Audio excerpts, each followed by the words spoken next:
Seguimos, estamos en la mesa con Fernanda Boidi, Verónica Pérez, Daniel Chaschetti, Adolfo Garcés. Bueno, ustedes estuvieron siguiendo la entrevista con el doctor Sanguinetti, Fito incluso participó con preguntas. Hablemos de eso, hablemos de la coalición que encabeza la calle Pou, cómo queda plantada después de un resultado como el de ayer. Bien, bueno, Sanguinetti fue muy cauto en esto. Él habló y en el mismo sentido en que se han pronunciado otros líderes y miembros de la coalición. ¿Cómo va a funcionar la coalición? Es una incógnita y la parte más grande de esa incógnita se la lleva Cabildo Abierto porque no tiene experiencia de gobierno de ninguna naturaleza. Y como bien decía el doctor Sanguinetti, tampoco conocemos quiénes son las figuras que podrían eventualmente integrar el gobierno de la calle en representación de Cabildo Abierto. Se abre un compás de espera, ¿no? A ver cómo efectivamente se consolida, digamos, cómo se efectiviza la coalición en cargos y cómo empieza a funcionar. Por ahora lo único que tenemos es una coalición electoral basada en un acuerdo programático y la promesa de la ley de urgencia. Sí, Sanguinetti fue muy cauto, sí. Y fue muy reservado en su opinión, en su diagnóstico de Cabildo Abierto todavía, ¿no? Sí. Por ejemplo, reconoció que el video de Manini del jueves reafirmaba la interpretación de que ahí hay un partido militar, cosa que Manini ha insistido en negar, ¿no? Me llamó la atención. Sabemos que el apoyo a Manini trasciende la familia militar en función a los números y a lo que sabemos a través de las encuestas, de cómo se conforman las bases partidarias, pero no sabemos mucho más. Uh-huh. Lo que sí sabemos a partir del video es que Manini reafirma una línea de conducta que lo caracterizó cuando fue comandante en jefe, que es jugar al límite, ¿no? Sí. Tirar de la piola, ¿no? Totalmente. Y eso, supongo que la calle Pou lo habrá notado. No es que no lo conociera a Manini de antes, pero ahora se agregó este elemento, ¿no? Va a moverse así dentro de la coalición, en el funcionamiento de la coalición. Esa es una de las preguntas. ¿Sabés que yo creo que la calle Pou va a ser un presidente extremadamente débil, ¿no? Tal vez de los más débiles que ha tenido la historia reciente, porque su coalición es como decía Fernanda, por ahora ha sido un muy buen acuerdo electoral con una promesa de volverse gobierno, pero tiene muchas interrogantes. El apoyo de la calle Pou, de su partido, es el más bajo, yo creo que de la historia, ¿no? No sé si hemos tenido un presidente con un 30% de bancas de su partido. O sea, a la calle Pou le va la vida en mantener la coalición. Ahora, esta idea de coalición de 5, yo no sé si no debería reformularla, ¿no? Y no pensar con un sentido estratégico como pensó su padre cuando formó la coalición en 1900, en el verano del 90, cuando él hablaba de círculos concéntricos, ¿no? Él decía, primero negocio dentro del partido, luego negocio con el Partido Colorado y luego voy a hablar con el nuevo espacio del Frente Amplio. Y yo creo que como que esta coalición debería tener círculos concéntricos, ¿no? Y debería estar muy cerrado el acuerdo con el Partido Colorado. Es decir, ese debería ser el núcleo. Y luego el acuerdo con los otros sectores, ¿no?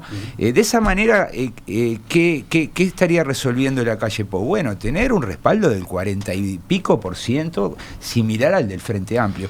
Porque, como lo dijo Sanguinetti, porque Sanguinetti es muy buen declarante, pero se le escapó esto, ¿no? ¿Qué se le escapó? Y se le escapó que el Cabildo no es confiable, que tiene muchas interrogantes, lo que venimos diciendo muchos politólogos durante la campaña, pero como estaba en el medio de la recolección de votos y los actos proselitistas, bueno, a veces quedaba como que estabas criticando demasiado o estabas operando para alguien, pero en realidad rompía los ojos, ¿no? O sea, Cabildo es un actor nuevo que genera muchas preguntas y que además se manda por la de él, ¿no? Es decir, que está todo el tiempo jugando al filo. Y yo pregunto, como actor de gobierno, ¿eso es aceptable? No, no. Todavía no sabemos, ¿no? Yo creo que es así.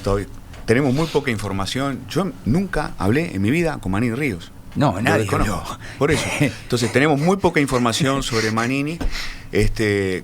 Ha hecho un despegue formidable y tuvo, para mi gusto, un error notable la semana pasada, ¿no?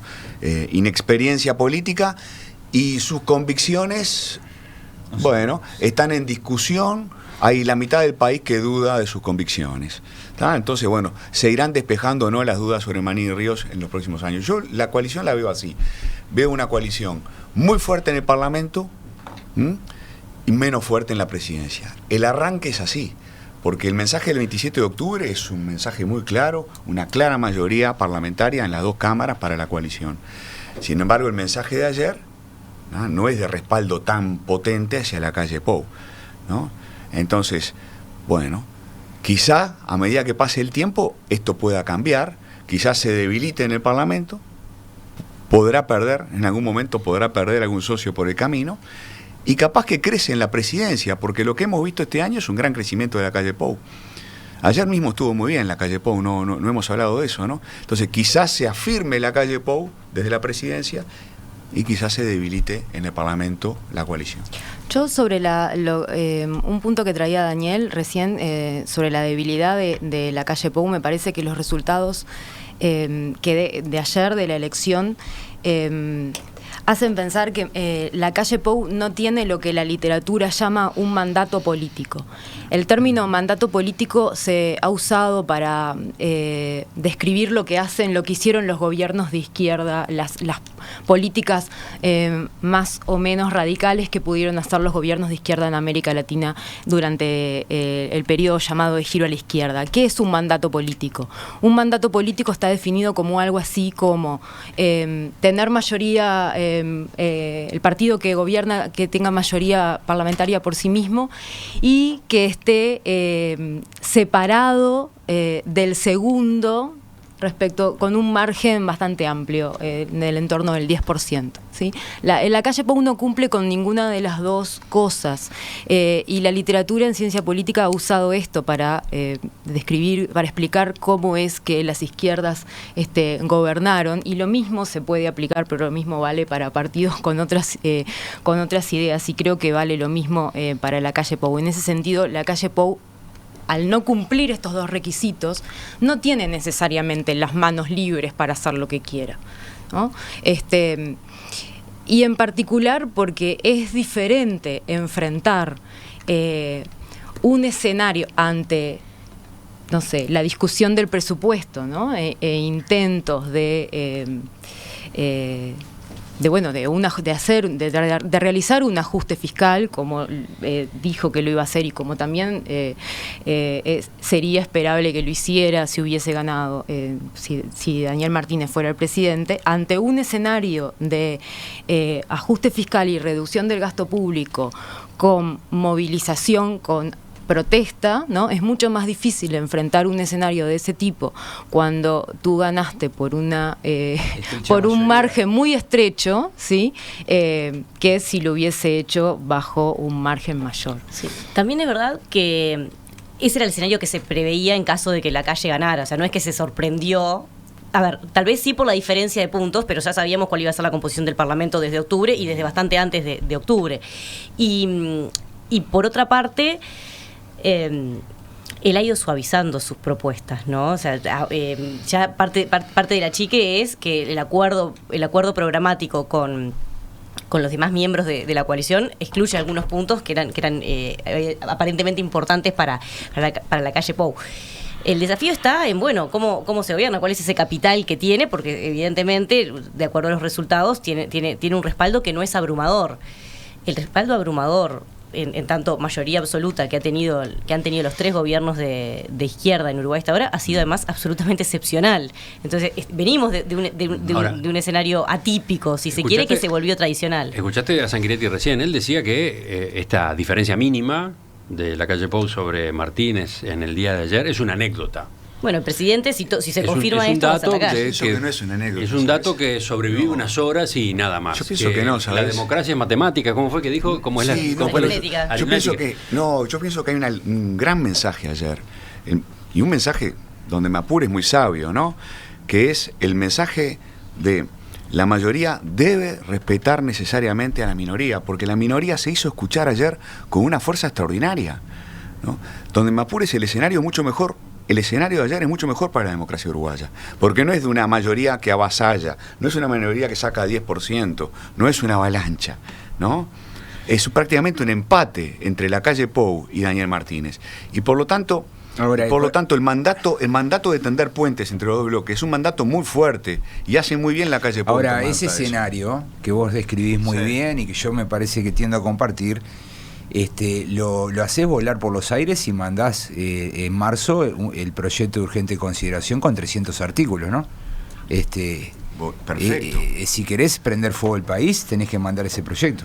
No, creo que está obligado a negociar mucho con el Frente Amplio, a tener muchísima porque paciencia. Lacalle Pou no solamente ahora tiene una coalición con muchos actores, con un socio un poco imprevisible, como decía Sanguinetti, como Cabildo, sino que además tiene un triunfo donde él no llega al 50%, donde gana por 29.000 votos y donde tiene que tener en cuenta también a la oposición. O sea, las pruebas a las que se va a ver sometido Lacalle Pou van a ser grandes. Y bueno, Lacalle Pou como candidato es formidable, aprendió muchísimo, pero como gobernante no lo conocemos, ¿no? Va a dar sus primeros pasos, ¿no? Esperemos que esté inspirado, porque la verdad es que se va a necesitar mucha paciencia, mucha tranquilidad, mucha sabiduría, mucho aplomo. Sí. A ver, Fito, para cerrar este tema, ¿qué decías?